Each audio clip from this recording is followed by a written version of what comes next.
এর আগে মাদ্রাসা ছাত্রী নুসরাত জাহান রাফির ময়নাতদন্ত সম্পন্ন হয় ঢাকা মেডিকেল কলেজ হাসপাতালে। এই ঘটনায় দায়ীদের দৃষ্টান্তমূলক শাস্তির দাবি করেছেন নুসরাতের বাবা মাওলানা মুসা। মানবাধিকার কমিশনের চেয়ারম্যান জানান, আইনের কঠোর প্রয়োগ না হওয়ায় নারী নির্যাতন দিন দিন বাড়ছে।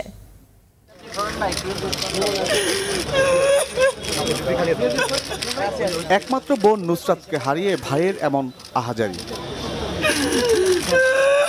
বাবা মা ভাইদের অনেক আদরের নুসরাত যার নিথর দেহ মর্গে রেখে আক্ষেপের শেষ নেই পরিবারের সদস্যদের। নুসরাতের মৃত্যুর খবর শুনে মর্গে ছুটে আসেন জাতীয় মানবাধিকার কমিশন চেয়ারম্যান।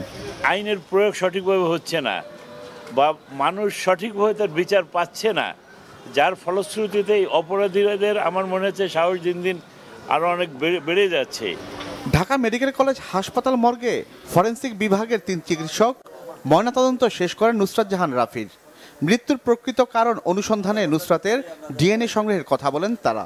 বার্ন হলে আপনারা জানেন যে ইনহ্যালেশন ইনজুরিটা হয় ভিতরে ফুসফুসের, সেটি আসলে প্রধান কারণ ছিল। কারণ এত পরিমাণ বার্ন হওয়ার জন্য বিশেষজ্ঞ চিকিৎসকরা যেটা বলেছেন যে আমরা তাকে আসলে সেভাবে আর রক্ষা করতে পারি নাই। ময়নাতদন্ত শেষে নুসরাতের মরদেহ হস্তান্তর করা হয় তার পরিবারের সদস্যদের কাছে।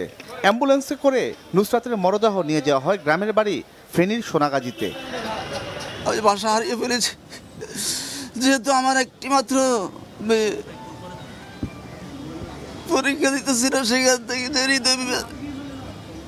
কষ্ট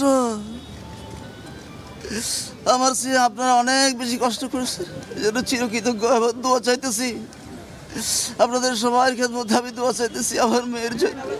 গত ৬ এপ্রিল ফেনীর সোনাগাজীর একটি মাদ্রাসায় আলিম পরীক্ষার্থী নুসরাত জাহান রাফির শরীরে কেরোসিন ঢেলে আগুন ধরিয়ে দেয় মাদ্রাসা অধ্যক্ষ সিরাজউদ্দৌলার পক্ষের দুর্বৃত্তরা।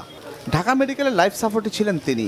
বুধবার রাত 9:30টার দিকে মারা যান নুসরাত।